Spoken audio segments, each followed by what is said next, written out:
Welcome back, Cardboard Warriors. How's everybody doing out there tonight? It's been a little rough here on my end this week, but I won't get into that. Seeing how I still haven't gotten my Zendikar Rising set and collector's boxes that I pre-ordered months ago, I decided I'm going to open myself another Core 21 box.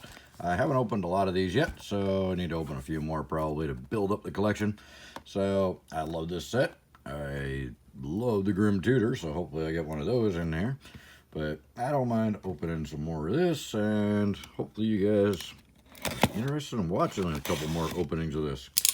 I know it's all about Zendikar, and well, now I guess it's all about Commander Legends about to come out, so nobody really cares about M21 right now, but you might be surprised. I think this set's going to age a lot better than people think it's going to. It is, in my opinion, the best core set since revised. Of course, I wasn't around for a few of them, quite a few, like 10 or 12 of them, but I'm pretty impressed by it. I haven't seen a whole lot from those core sets that I missed that were too terribly impressive, so some cool stuff, but I guess there's a dog token worth like $5 now. I don't know.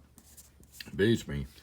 We'll see. I got our first foil in the first pack, Bowser's Acolyte, and Vito. Nice. I love Vito. Such a great card. That one's going to see play for a long time, I have a feeling. So I'm just going to scroll through, look for the alternate borders and separate those. See how this is my own box here. But try not to spend too much time on that. Might ramble a little bit tonight, but you guys should be used to that by now. Ageless Insight, Tormod's Crypt, good little uncommon. That's another thing about this M21 set. There's some really good commons and uncommons in it that a lot of people kind of, I think, are underestimating. So we'll see how it ages. I mean, you can never tell, but frankly, I think this one and Theros, honestly, probably going to be the sets that are going to surprise everybody down the road. Direfleet Warmonger foil and another Ageless Insight, this time in the showcase border, right back to back. That's kind of weird. Kind of weird. This Obsessive Stitcher could be fun too, in the right build. Pyroling Showcase. So, yeah, I think some people are going to be surprised by these two sets. Everybody's down on them, saying they're the worst sets this year, but, you know, the thing that happens with that is that means they're not going to sell a lot. And if they're not selling a lot, Wizards isn't going to print a lot more. And if they don't print a lot more, that means scarcity down the road. So, I think Theros and M21 might end up being two of the lowest printed sets this year. And that, down the road, may cause for a little bit of price spike. Another foil. Oh, and Liliana for our first mythic. There we go. Ain't so pretty. Alright. And moving on here. So, yeah, I mean, both sets have a tutor. You know, the idyllic tutor may not be the strongest tutor, but I've never seen a set with a tutor go down in value. Have you? I haven't. Another Acolyte. That was our first one, this time in the showcase border. That's funny. Sanctum of All for those goofy shrine builds. I haven't seen too many of those here recently. Of course, I haven't been able to play it all this week on Arena because, stuff. But, you know, I was noticing that the Omnath ramp thing was pretty Scavenging Ooze. This is another card that is going to see a lot of play down the road, and people might be surprised. Might actually tick up a little bit over time until it actually becomes a pretty good hit. I mean, it's already, I think, already worth a little something, but I think people are going to be surprised because that's just a great card to shut down a lot of shenanigans and pump up in those green decks. But yeah, I was noticing a lot of Omnath ramp decks, so I understand the whole banning things. Primal Might. And I do agree that they need to ban more than just Omnath because, you know, they banned Uro thinking that was going to solve the problem, and obviously that did nothing. Omnath just took over because it's the whole, there's just too much good ramp in that green ramp deck. Double Vision for the disappointment there. Yeah, there's too much good ramp right now in Standard. Just driving that, especially the Simic colors, just going nuts with the ramp. Yeah, so. Alright, another foil Mask Blackguard. That one always looks really dark to me in the foil for some reason. Hooded Blightfang. Good old Death Touch Menace. If you haven't seen my Death Touch Menace video, I built a deck with Hooded Blightfang. And I was just tearing up, I think it was tearing up platinum like it was nothing with that thing. It was hilarious. Oh, man. And that was during, that was before Earl got banned even. And I faced a couple of Earl decks, I believe, in that video. And didn't have too much problem with them. So, if you're bored, check that one out. Temples, of course. Shock. I love Shock. I love Lightning Bolt more, but Shock is at least a decent kind of ode to the original. And foil. Oh, and there's the Elder Gargaroth. Nice second mythic to hit there. Some good value with that guy still. So that's nice. That one I think is another one that's gonna just see play for a long time probably. I mean, there's just really no downside. It's all upside. And it's 5 for a 6/6 with a whole lot of ability. So 5 is a little bit pricey, but not for what all you're getting there, obviously. So I think that one's one that's gonna continue to be a powerhouse in this set for quite a while until they come up with something better in green, you know. Well, they'll probably have to come up with a few better ones in green. Speaker of the Heavens, that one's seeing a lot of play. Great little addition to the fast white life gain decks that are out there. There's another video I did that was they were doing that singleton 60-card singleton tournament. Another foil, transmogrify, and it was oh, I forget but it was something that just kind of popped up and I didn't have a single deck ready for it.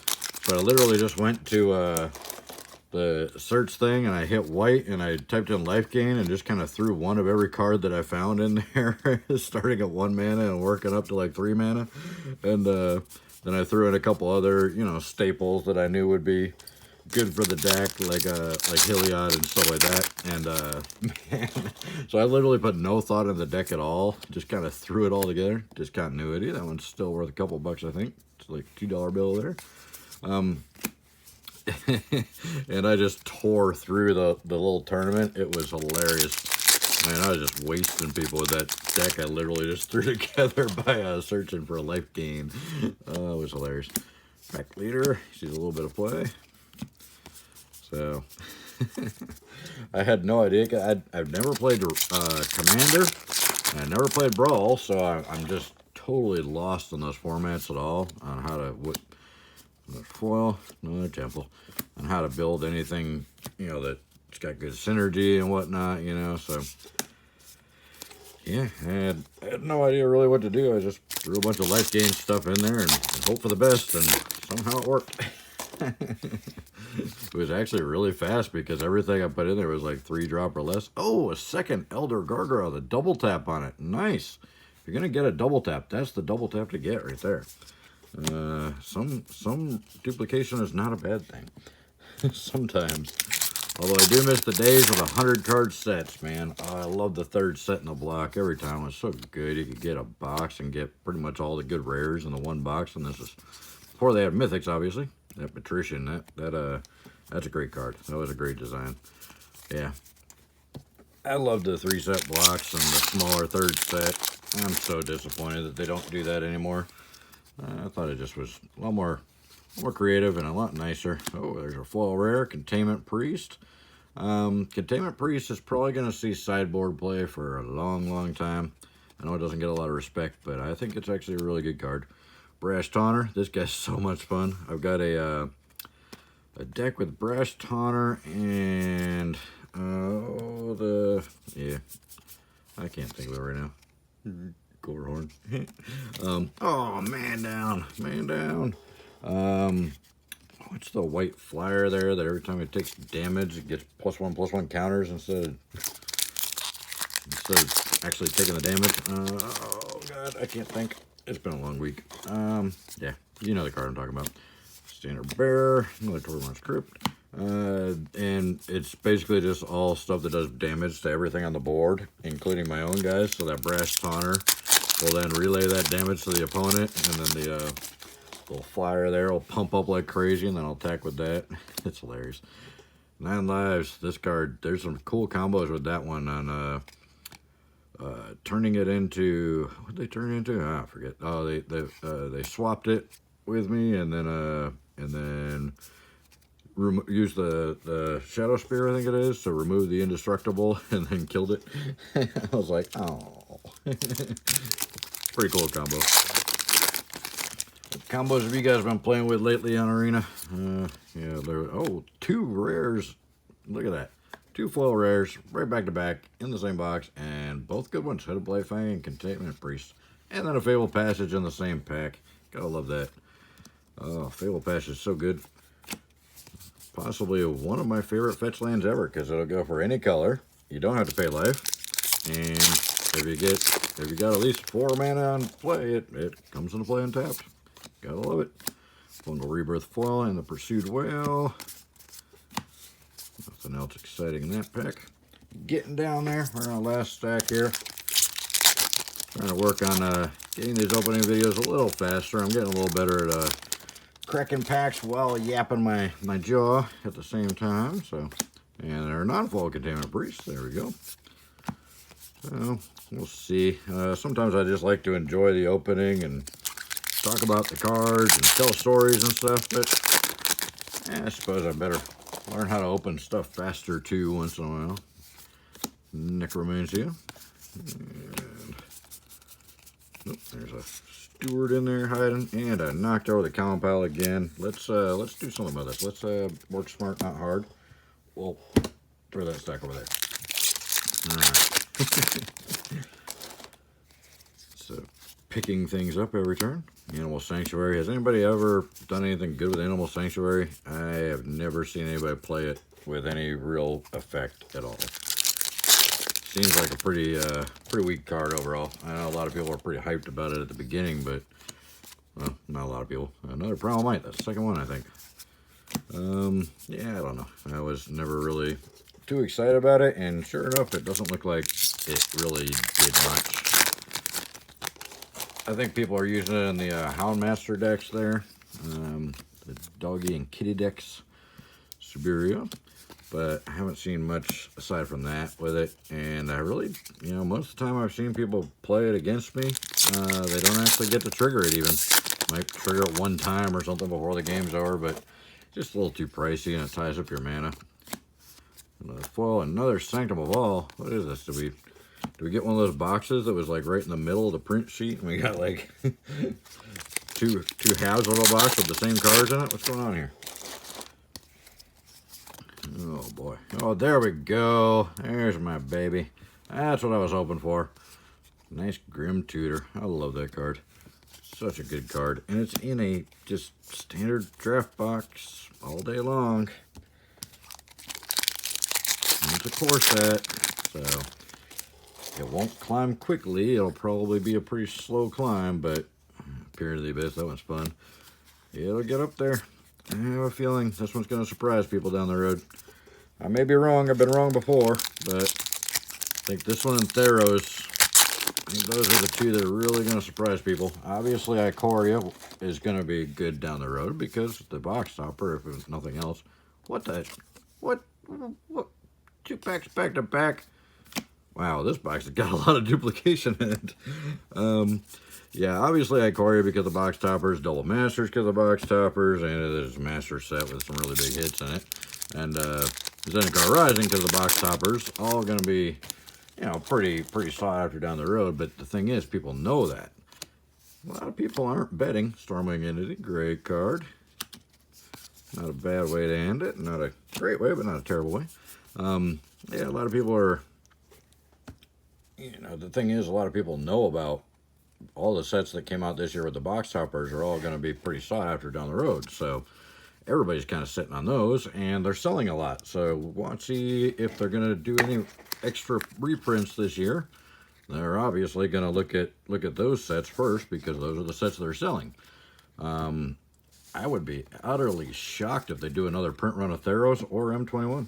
I'd be extremely shocked. I don't think it's going to happen. I think they're probably just going to let these 2 sets live the way they are. So here's our showcases. We got the Ageless Insight, a couple uncommons, and then a bunch of commons. So nothing exciting there. Our foils, we did get 2 foil rares, and they were both pretty decent. We got the Blight Fang and the Containment Priest, so got a good amount of foils in that box. So that wasn't bad at all. And then, of course, our mythics, the Grim Tutor, which is amazing. 2 Elder Gargaroths, Discontinuity, and Liliana. So all good mythics, and 3 great mythics. I mean, Liliana's great too, but as far as value goes, the Gargaroths and the Grim Tutor are probably the big ones. So there you go. Hopefully you liked the box opening. Let me know in the comments what you think. Check out the description below. There's all kinds of links to save you money and get you cash back on your purchases, and links to good prices on stuff on Amazon. I try and give you guys as much value as I can down there, so check it out, see what's going on in there. Also, my address there if you want to send me something open on camera, and my email's there if there's anything you're interested in purchasing off me, or if you want to sponsor a box opening or something. Hit me up, and hopefully we'll see you guys in the next one. There's probably some suggestions up in the top corners. Thank you so much for your time. I really appreciate it. I hope you guys have a great week, and we'll see you in the next one. Thanks. Bye.